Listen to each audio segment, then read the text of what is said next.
महाराष्ट्र विधानसभा चुनाव के लिए प्रचार खत्म हो चुका है। कल यानी 20 तारीख को महाराष्ट्र में सभी उम्मीदवारों की किस्मत का फैसला ईवीएम मशीन में कैद हो जाएगा। सभी ने प्रचार में एड़ी चोटी का जोर लगा दिया है। भिवंडी से AIMIM के उम्मीदवार भी इस रेस में हैं, लेकिन उनका प्रचार का एक वीडियो सोशल मीडिया पर वायरल हो गया है। इस वीडियो में वारिस पठान फूट फूट कर रोते दिख रहे हैं। रोते हुए उन्होंने अपने साथ हो रहे गलत बर्ताव की भी बात की। उन्होंने कहा कि अगले 5 साल मैं रहूं या ना रहूं पता नहीं, सब मेरे पीछे पड़े हैं, मेरी रैली रोक देते हैं, मुझे यहाँ की जनता जिताएगी। वायरल वीडियो में वारिस पठान कहते दिख रहे हैं, भरोसा नहीं, शायद मेरा लास्ट इलेक्शन हो, 5 साल बाद मैं रहूं या ना रहूं मुझे पता नहीं है। मेरा कसूर है कि मैं सबके लिए लड़ रहा हूं, मेरा यही गुनाह है। मैं सबके लिए आवाज उठाता हूं, तो मुझे क्यों रोका जाता है। इलेक्शन हो, शायद मेरा लास्ट इलेक्शन हो, 5 साल बाद मैं रहूं ना रहूं मुझे पता नहीं है। मेरा कसूर है रे बेटा, कसूर है मेरा कि मैं लड़ रहा हूं सबके लिए, मेरा यही गुनाह है ना। और मेरे को आवाज उठाता हूं रोज सबके लिए, तो क्यों रोकते हो आप? मेरी रैली को कैंसिल करते हो आप?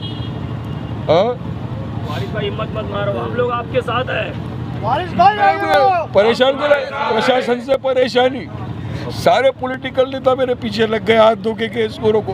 तुम रोकना चाहते हो रोक लो, अल्लाह ने मुझे लाया, अल्लाह नहीं रोकेगा, अल्लाह जिताएगा इंशाअल्लाह। दरअसल वारिस पठान महाराष्ट्र के जाने माने नेता हैं, अक्सर अपने बयानों से भी चर्चा में रहते हैं। उन्होंने कुछ दिन पहले चुनावी रैली में बीजेपी प्रत्याशी और कांग्रेस सपा पर भी हमला किया था। सुनिए उनका पिछला बयान। हमारे लिए एक तरफ बीजेपी है तो दूसरी तरफ ये तथाकथित सेकुलर पार्टियां जो अपने आप को समझते हैं, ऐसी कांग्रेस है, समाजवादी है और एक पाटिल है। बीजेपी का उम्मीदवार चोगले, वो तो है RSS, विलास पाटिल, चड्डी बनियान, सबके पास फोटो है, RSS का ही था। मैंने बनने का दिल किया, गुलाटी मार दी, कुछ हुआ नहीं, लात मार के बाहर गए तो खुद खड़े हो गए, मैं खड़े हो जाऊंगा, मेरे पास पैसा है। चोर के उनका भी चड्डी बनियान में फोटो है ना, लाठी बाटी। चौथे समाजवादी, इतना तकलीफ, गठबंधन तोड़ दिया, मामा मामी सब साथ में थे ना, अब क्यों साथ में नहीं है भाई? बीजेपी से डंडा गया, पब्लिक के पीठ पे तो खंजर भोगता ही, या महाविकास आघाड़ी के पीठ पे भी कब से मार दिया जाएगा, तो उसका नहीं हुआ इतने सालों से रहकर, तो तुम्हारा मेरा क्या होगा मेरे भाई? एक बड़ी सुपारी लेकर बीजेपी से ये आए हैं समाजवादी पार्टी महाराष्ट्र में। इनकी मंशा एक ही है कि मुसलमानों की कयादत को खत्म करो यहाँ पर। वहीं महाराष्ट्र में 20 नवंबर को होने वाली वोटिंग से पहले सियासी सरगर्मियां लगातार तेज होती जा रही हैं। 18 नवंबर शाम 5 बजे से प्रचार प्रसार रुक चुका है। गौरतलब है कि AIMIM उम्मीदवार वारिस पठान का मुकाबला बीजेपी के महेश चोगले और कांग्रेस के दयानंद मोतीराम चौरागे से है। अगर इस सीट के इतिहास की बात करें तो भिवंडी पश्चिम सीट परिसीमन के बाद 2008 में बनी है। 2009 में इस सीट पर पहला चुनाव हुआ था। पहले चुनाव में समाजवादी पार्टी के उम्मीदवार अब्दुल राशिद ताहिर मोमिन ने जीत दर्ज की थी।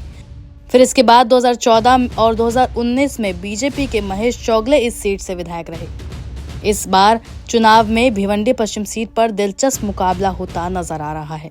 बता दें कि महाराष्ट्र के चुनावी मैदान में उतरी AIMIM ने इस बार पिछले 2 बार की तुलना में कम प्रत्याशी उतारे हैं, लेकिन पार्टी अपने स्ट्राइक रेट को बढ़ाने की जद्दोजहद में लगी हुई है।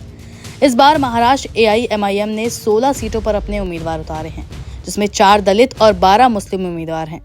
वहीं 2019 में विधानसभा चुनाव में पार्टी ने 44 सीटों पर प्रत्याशी उतारे थे, लेकिन 2 ही सीटें हासिल हुई, जबकि 2014 के विधानसभा चुनाव में AIMIM ने पहली बार 22 सीटों पर चुनाव लड़ा था, जिसमें से 2 सीटों पर जीत दर्ज की थी।